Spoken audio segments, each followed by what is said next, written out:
All right, so in today's book, Oceanography, we looked for clues in nonfiction text. These clues that we call text features are important to us as readers because they give us information, they help guide us through the text, and they help answer our questions. So those three things are what I want you to type in the private comments. Why do we as readers need text features? Number one, they give us information. Number two, they help guide us through the text. And number three, they answer our questions. So in the private comments today, to show me that you listened to this lesson, I want you to tell me those three things that we use text features for as nonfiction readers. But there's more. I also want you to spend some time, maybe during your 20 minutes of reading today, if you could go to Epic, or if you have some nonfiction books at home, you can use old Scholastics. You could use magazines like we have Boys Life, and that would be a good nonfiction text that would be something different than a text. But if you want to use one of those, you're going to do it like this. So you'll have this assignment in your, a copy of this chart in your assignment. You can either type in the online version, or if you would rather print it out, I email those to parents so they can print those out or pick up. And if you would rather handwrite it, then you're going to take a photo and then attach it to the assignment. All right, so on the chart, you're going to put the text title. Today we read Oceanography, but I don't want you to do Oceanography. I want you to pick your own book, please. Okay, and so then what I would do is go through the pages. So let's go back to the beginning. The very first text feature we saw was this table of contents on page 4 and 5.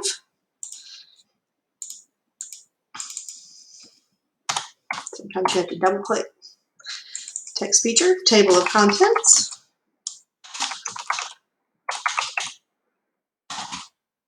And the purpose of this text feature. So this is a navigator. Helps us find information on different topics.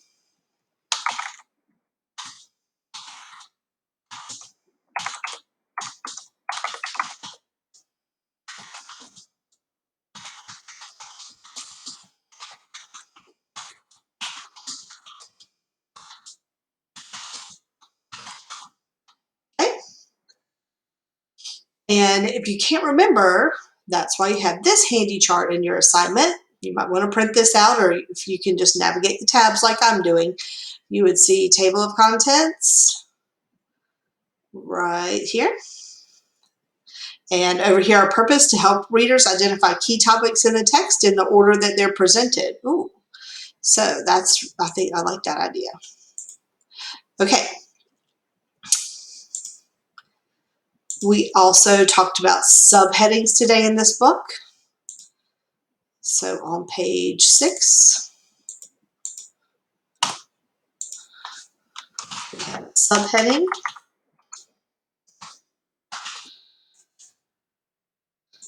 Subheadings are important because they give the reader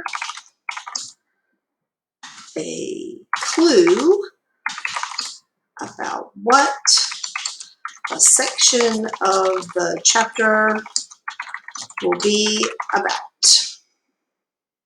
Right, I'm going to go over here and check, see how I did. To help readers by giving a preview of what the subsection will be about. I think I'm pretty close.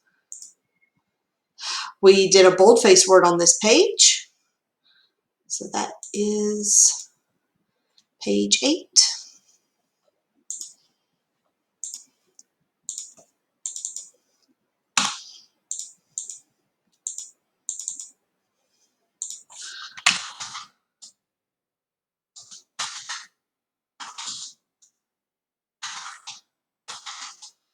And boldface words, the author thinks that word has some significance.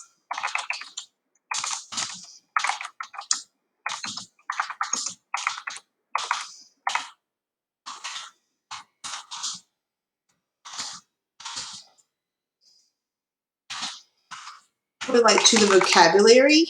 One thing we're going to talk a lot about in writing is domain-specific vocabulary.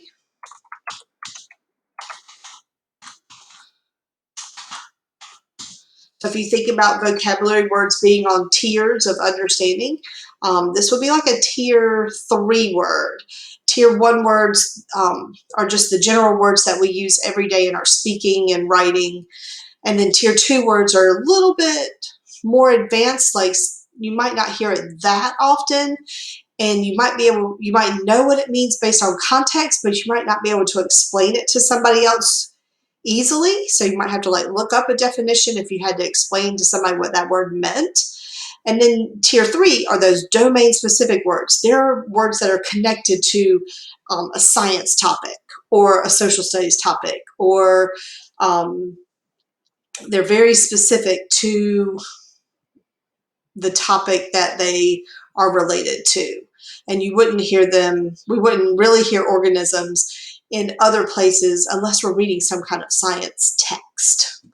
So I'm not sure if I spelled that wrong. I think they must have fixed my spelling for me. All right. And then when we looked at that boldface word, we turned to the back. Use my little navigator down here. Oops, I think it was on this page. So that was page 46. She had those important words.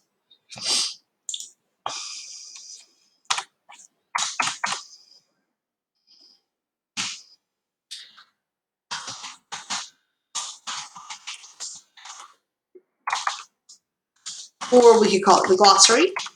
The glossary is like a little small, kind of like a dictionary, like a little one-page dictionary.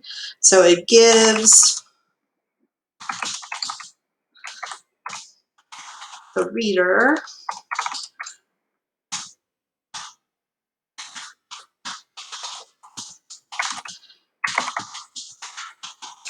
and different nonfiction books will have different types of glossaries or different types of text. Like your Scholastic Reader does a hyperlink to a slide, or maybe they're going to color them in different colors, or maybe they slant the font into italics. So, or maybe they do it all caps. So it doesn't have to be boldface to be in a glossary. So but there'll be some kind of significance to that word where they change the type of font or text. Okay, and then last but not least, we had that timeline. Look at that, I was almost right on the page. So I'm going to put page 14. And see how I'm not filling up the whole box, all the lines. You don't have to fill up all the lines. You can do I'd like at least more than 2, but give me a significant amount. The more you show me, the more understanding you're demonstrating.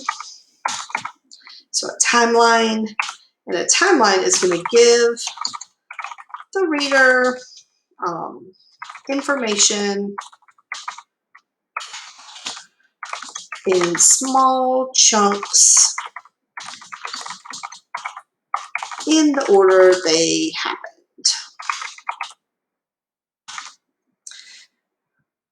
Let's add in information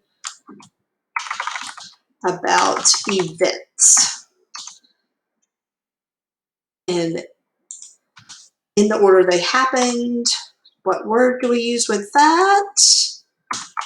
Let's use that word chronological.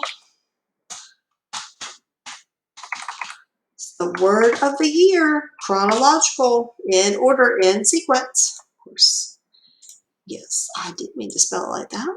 All right, so those are some text features that we found in our book today for practice while you're doing your reading today.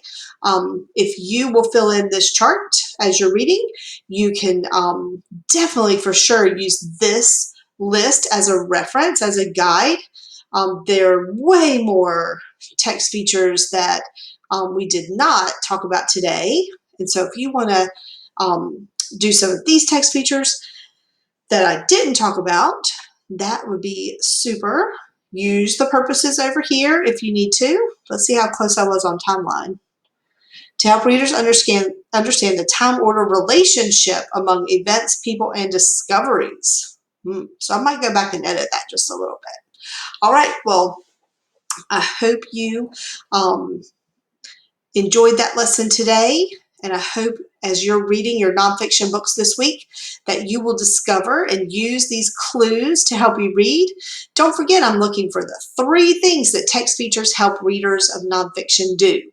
They give information, they help guide you through the book, and, oh, I knew I'm going to remember the 3rd one.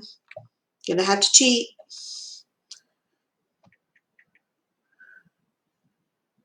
Give us answers to questions, determine what's important, and help us organize and identify information. All right, so good job today, and I will see you very soon. Bye-bye.